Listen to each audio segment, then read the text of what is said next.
Telesur. With developing events being presented through analysis, our coverage transcends borders. With renowned journalist Walter Martinez. Salud, amigos, tripulantes de nuestra querida, contaminada y única nave espacial.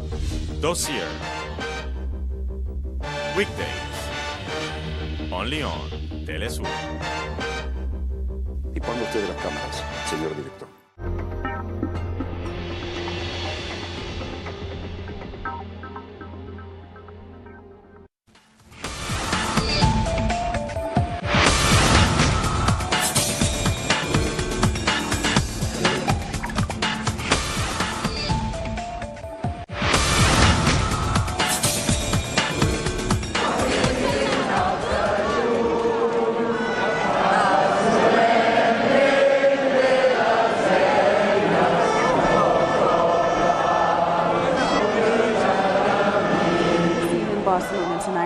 As thousands sang the Catalan anthem to celebrate their newly declared independence.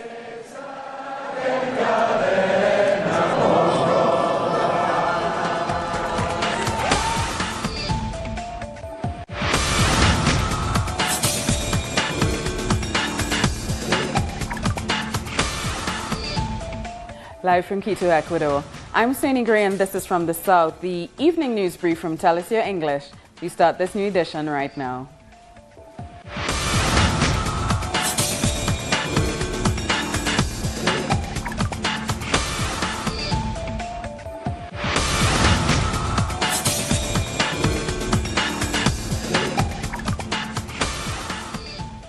Thousands of Catalans have been celebrating into the night after their regional parliament declared their independence. They had been watching the session on giant screens outside the Parliament building and burst into applause as every yes vote came through. The final vote was 70 in favor of independence with 10 against and 2 abstentions as some opposition MPs refused to take part.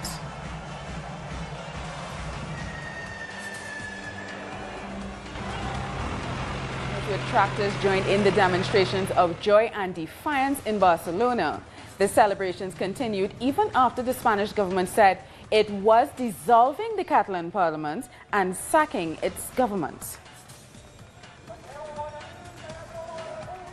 Today, the people are very happy because Parliament has recognized the power of the people. We will have to see and wait a little for the reaction of the European community, of Spain itself, and of the new state. What's important now is that things are decided at the level of the people and that things go forward. Minutes after the vote for independence in the Catalan parliament, the Senate in Madrid gave Prime Minister Mariano Rajoy the power to implement Article 155 and impose direct rule in Catalonia. After an emergency cabinet meeting, Rajoy said he was suspending Catalonia's institutions and calling for snap elections. These first measures that we have approved after the Senate supported the proposal we made last Saturday in the Council of Ministers are the following: the dismissal of the President of the Generalitat of Catalonia, the dismissal of the Vice President of the Generalitat of Catalonia, and the other members of the autonomous government. Today I have dissolved the Parliament of Catalonia, and on the 21st of December, autonomous elections will be held in the autonomous community. The Catalan President, Carles Puigdemont, responded by calling for more peaceful demonstrations.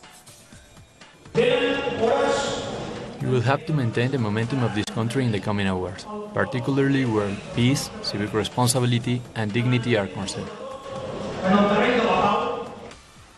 But the Spanish left is badly divided over the Catalan situation.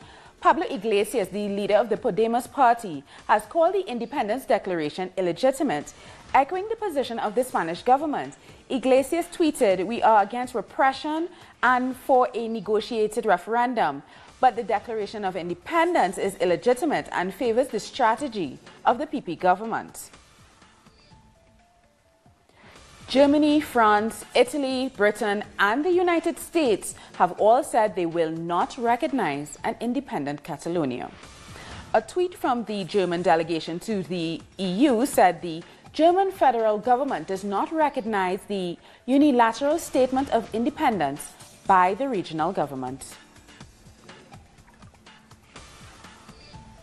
And our correspondent in Barcelona, Romina Piñate, has the latest.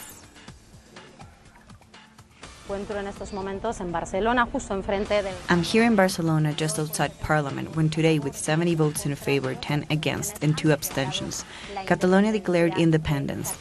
It was done after the presentation of a resolution that explained the parties of Catalonia are assuming the people's decision in the referendum of October 1st.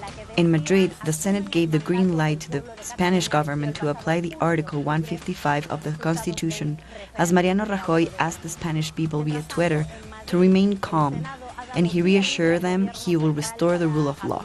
In the afternoon, Rajoy declared to the media his decision of removing the president of Catalonia, Carles Puigdemont, from office and that he is going to dissolve the parliament. He called for election on December 21st. Today in Catalonia, people celebrated in Sant Jaume Square, where thousands of Catalans cheered for independence, but also with fear of what is coming next.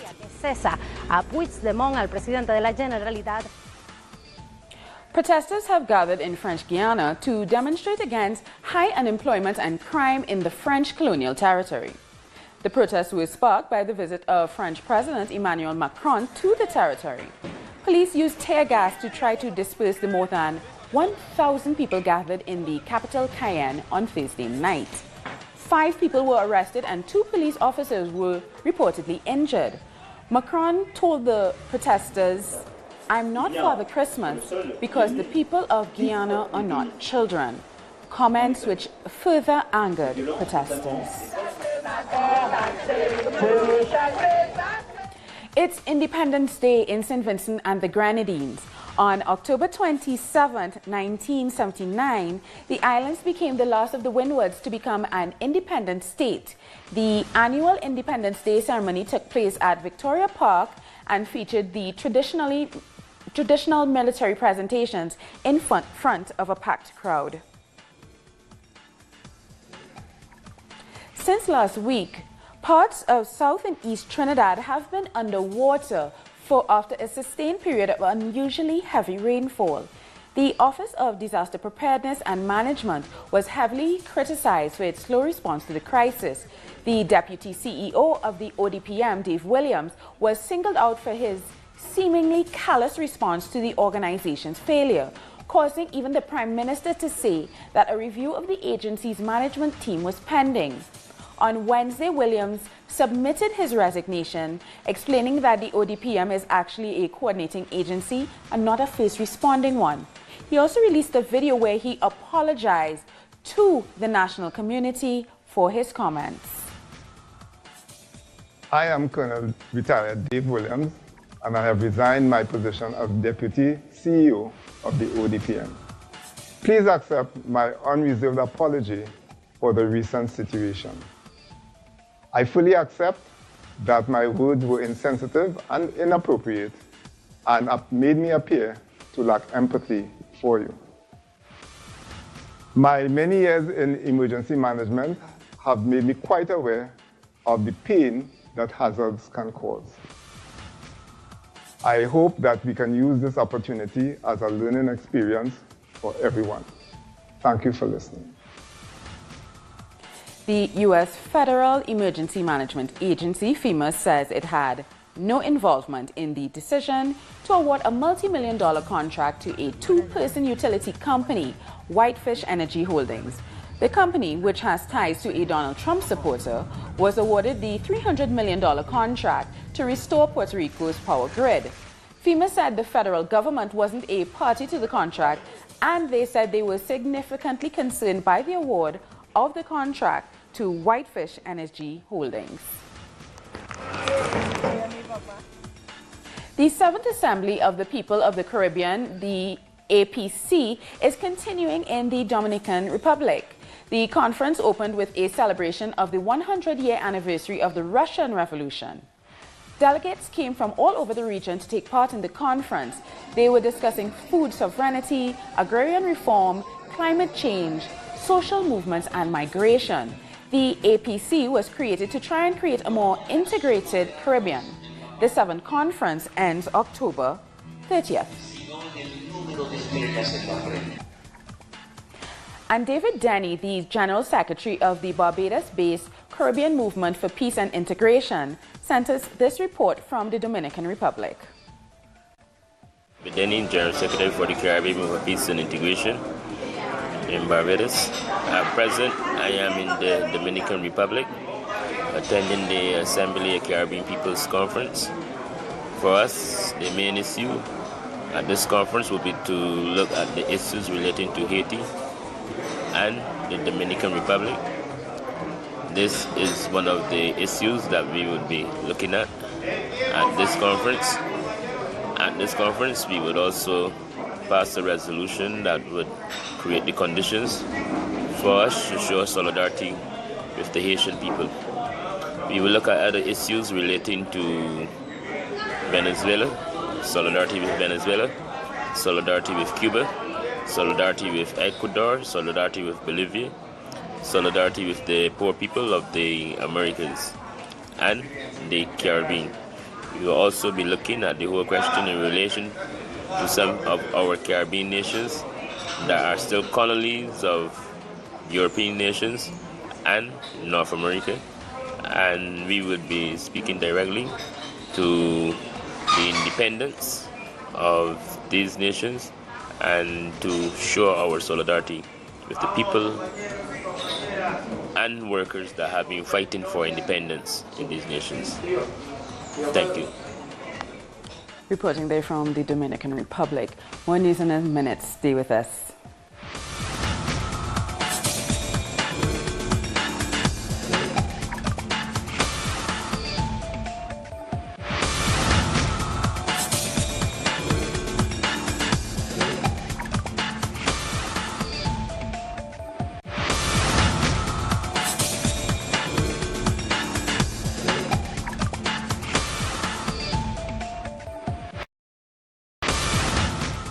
Welcome back. The Colombian police have attacked a group of Imbera indigenous people who had fled from the country's armed conflict to the capital, Bogota. Our correspondent spoke to the victims. These Imbera people were attacked by the Colombian police. They say it was a brutal assault, and they defended themselves with their ceremonial batons and cries in their Imbera language. One of the leaders, Orlando, shows the marks left by the repression. He says they use firearms too. When I escaped the gunshot, the police swore on me, called me a guerrilla, and threatened me again. I defended myself with my baton. The police and some media talk of confrontations, but the pictures say it all. On one side, the security forces with guns. On the other, the community, defenseless, including pregnant women and children. On their faces you can see the fear and indignation. 19 indigenous people were wounded. 6 of them are still in hospital. They are killing us. And who will look after my baby, my children? I have 8 kids. Who will feed them? Who will take care of the little ones? That's what I was thinking, and it pains me. The Imbera people came to Bogota to escape the armed conflict in their region. The city greeted them with poverty and neglect from the Colombian state. Some survived making handicrafts, others beg. They want to get back to their land, but they don't know how to overcome the indifference of the institutions and Colombian society. Indigenous people don't come here because they want to, but from fear. Because they're being killed, and they're being evicted from here too. Where can we go? The police say the repression began because some indigenous people didn't pay their fare on the bus. The Imbera say the police threatened them and violated their rights. What is certain is that the state, which once condemned their forced displacement and poverty, is now targeting them with violent repression. Here at the National Human Rights Committee, we think this is a savage, discriminatory and cowardly act by the police against our indigenous brothers and sisters, who are unarmed, who only have sticks to defend their right to the land. It really upsets me, one of those attacked tells us. Her words are a cause for indignation and sadness. For how much longer will the Colombian state meet those who merely demand their rights with violence and repression? And across Colombia, social movements are continuing their national strikes. We turn to our correspondent in Bogotá, Milton Henao, for the details. We have the first reactions to what President Juan Manuel Santos said about the implementation of agreements and the number of community leaders assassinated, a number he says has reached only 42. Although for human rights defenders, the list adds up to 127 leaders murdered at the hands of criminal and paramilitary groups in this territory. The activists are still expressing their concerns about the police repression in different areas of Colombia, while today the communities are still striking. In the afternoon, a meeting was due to take place between the authorities and community representatives to try to find a solution to this ongoing protest, hoping they can agree that their protests will be respected. That report from Milton Henao. Communities across Venezuela are launching a variety of initiatives in preparation for local elections in December. The date was announced by the National Constituent Assembly on Thursday. Details in this report. In Venezuela's communities, organized people are getting ready for a new electoral battle. These women clean their furniture in a popular clinic that functions in Soraniela's house, one of the women from La Pastora, a traditional middle-class area of Caracas. She says Venezuela has changed.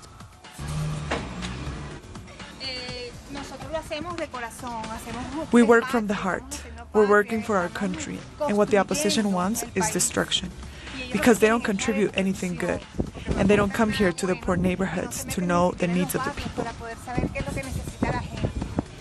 This is Roberto, a Chilean doctor who came to Venezuela to understand the reality here, which is so badly understood in his own country. Now he helps to organize the community councils.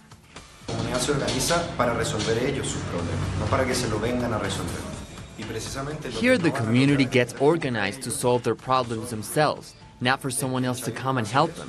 What they will never understand is that Chavismo comes from that, from participation. The biggest thing that was done in this political revolution is what Chavez always talked about, when he told everyone, you have work, you have to organize because you can accomplish things.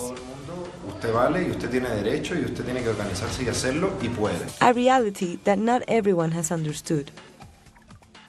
The Venezuelan opposition has proven in recent years that it is an opposition that is disconnected from the country's reality, that really doesn't acknowledge what's going on or understand the Venezuelan people. And this opposition always responds to elections in the same way. When they won the elections in 2015, they were satisfied. It was a big blow to the Chavistas. But when they lose, they always claim fraud, but with no proof. And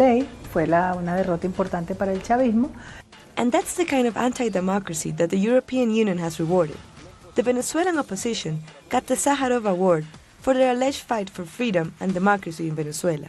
Social media exploded between opposition supporters and those who raised their voices to remind the European Union that they have given a price to the terrorism that Venezuela experienced for 4 months, and to the terrible treatment of Orlando Figuera, who was born alive for looking like a Chavista, an image that will not easily be forgotten during this new electoral campaign.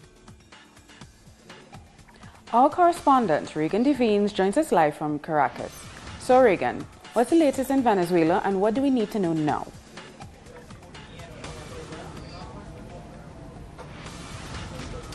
Yes, we are here in Venezuela. They are getting ready for municipal elections come December, between the first and second weeks of December.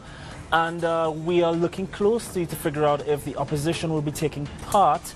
Obviously, if they take part, it's proof that there is a democracy working well and a healthy one working in Venezuela.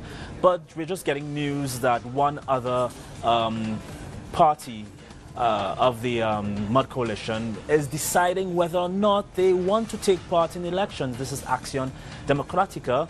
We remember that name because 3 of their governors were just sworn in. 4 rather were just sworn in front of the National Constituent Assembly and will be taking up their posts. They have already. But the party itself is deciding whether or not to partake in the municipal elections come December. This comes on the heels of a decision by another one of the parties, Voluntad Popular, who said they will not be taking part in the elections. So we're looking closely at that. Just yesterday as well, after the date for elections was announced, President of the National Constituent Assembly, Delcy Rodriguez, left Venezuela and flew across to the Dominican Republic with the mayor of Caracas and her brother and PSUV stalwart Jorge Rodriguez. Now, it's being said that they went across there to oil the peace talks, the next round of peace talks that will be happening between the government and the opposition. And these peace talks have been happening behind the scenes for a long time, even during the opposition protests a few months ago that turned violent. These protests, these peace talks, have been part of the reason why we have seen a much less violence in the streets.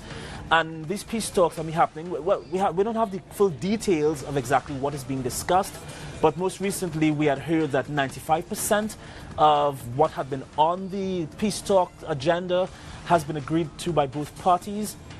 And President Maduro says they're very close to signing an agreement with the opposition to really coexist and move ahead for the betterment of Venezuela. So these peace talks we're looking very closely at, and this, of course, comes in the foreground of all of this opposition bacchanal and infighting that has been happening.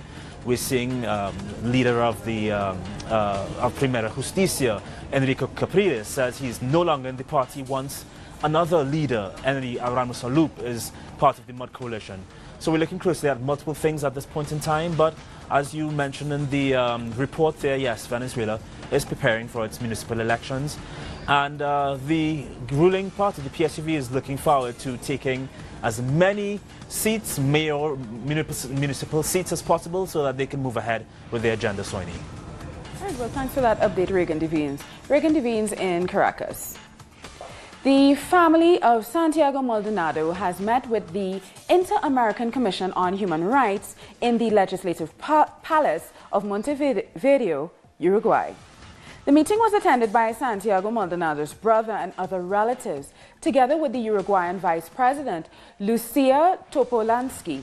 The family requested that international experts be sent to Buenos Aires, Argentina, to join the investigation into the arrest and death of Santiago, because they said they do not trust the Argentine government. Our correspondent in Buenos Aires has the details. Although it's been a week since the body of Santiago Maldonado was found, still today there are a lot of concerns and questions. His family has confirmed that the body that the investigators found on the banks of the Chubut River, located in the Patagonia 10 days ago, was indeed Santiago Maldonado's. This marked the starting point of his family looking for answers, as well as the different human rights groups that are also looking for answers. Santiago Maldonado disappeared after a police repression in the south of the country, in Cuchamen, on the land of a Mapuche community.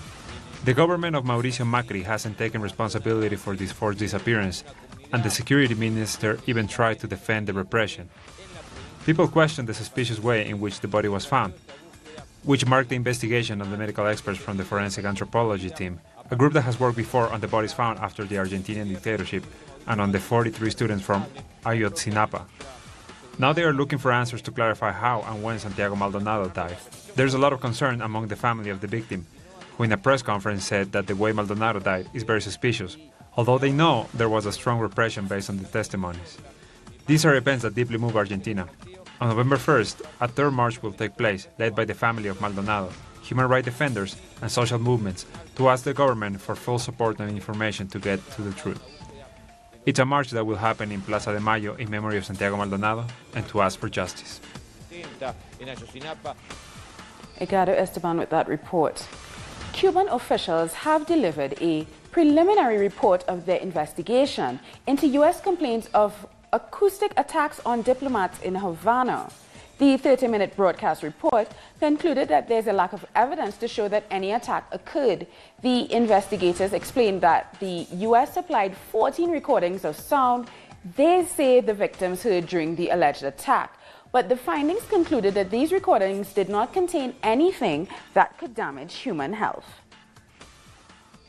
U.S. authorities made Cuba responsible for the investigation, resolution, and elimination of the acts without assuming the full responsibility that corresponds to them as the affected country to participate in the investigation. They haven't given us access to the investigators or the facts because they informed us about it months, days, and even hours after it happened. We don't even have access to the victims or the witnesses.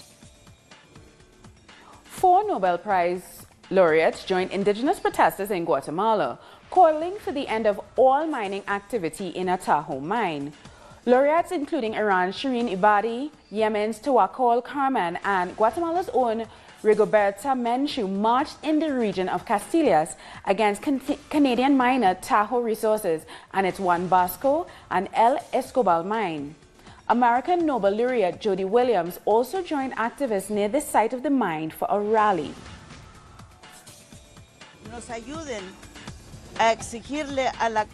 To demand the Guatemalan Court of Justice to definitely close not just the San Rafael mine, but also invalidate illegal licenses which have been awarded to destroy Guatemala's mother nature. Back very soon. Stay with us.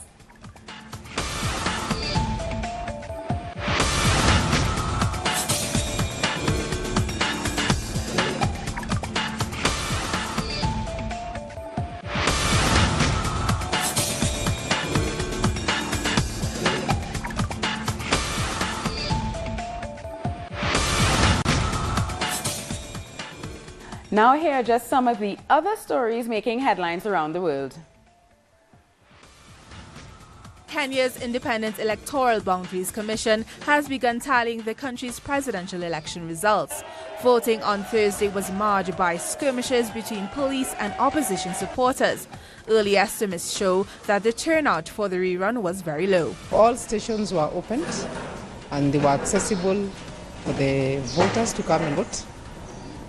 Yes, but we have also witnessed a lot of zero turnout in those stations. There is zero turnout of voters. The stations were opened, yes, but the voters did not show up. Millions of euros of assets belonging to the son of Equatorial Guinea's president were ordered to be seized by a French court. Teodoro Obiang was found guilty in absentia of using money plundered from his country to buy property and luxury cars. The Paris court ordered the confiscation of more than $100 million worth of his French assets. Equatorial Guinea is a rich country, and what Africans see clearly today is that those who are at the head of rich countries will no longer be able to poach like pirates, like thugs, as they did into their country's public resources in contempt of their population, in contempt of international laws, in contempt of their own laws. So it's a new breath of hope, a hope which is rising. A South African judge has handed down jail terms of 19 and 16 years to 2 white farmers who filmed themselves forcing a black man into a coffin and threatening to burn him alive. Both men pled not guilty over the incident last year, saying they only intended to scare the victim, whom they accused of stealing copper cables from their farm. The complainants were badly assaulted, kidnapped, intimidated not to report the matter to the police. And without diminishing the seriousness of the accused's general conduct, the most appalling act by the accused was to put a living person in a coffin against his will under threats of killing him. Environment ministers from around the world will gather in the German city of Bonn on November 6th for a 2-week United Nations conference to work on a set of international guidelines for the Paris Climate Agreement. Fiji will preside over the talks, seeking to keep the Paris Climate Accord on track despite the United States' announcement it was pulling out of the accord.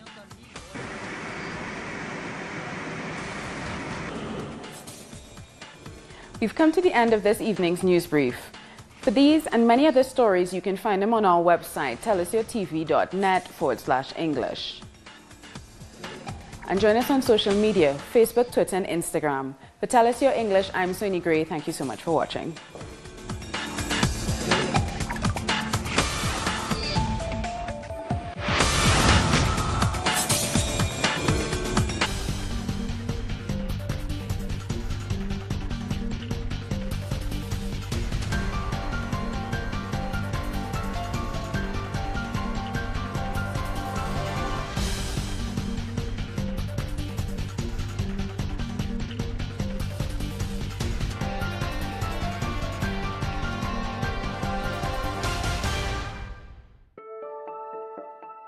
is time to stop and listen to ourselves.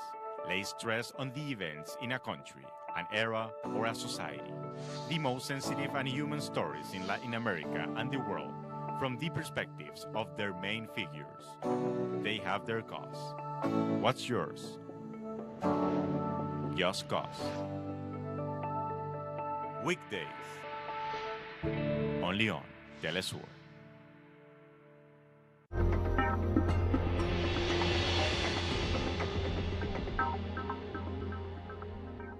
Peace, y'all. This is G1. This is Rod Stars. And together we are Rebel Diaz. We're coming at you live from the South Bronx from the RDAC BX studio. And you're watching a new episode of And You Don't Stop.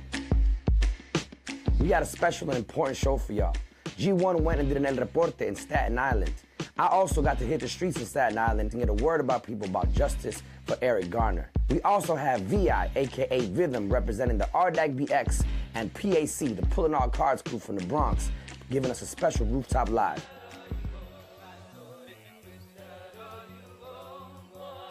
From the Bronx to Manhattan to Staten Island, we've had the chance to gather the pulse of the people and see what their sentiments are after this unjust murder of an unarmed man. It's a terrible day in Staten Island that the police feel they can kill a black man in broad daylight for no reason at all. Choked him to death. He pleaded for his life. I can't breathe. He was tired of running. And that was the last stand that happened over here. He's like, yo, it ends today. It's not gonna happen no more. It's gonna be a change. And I'm a street vendor.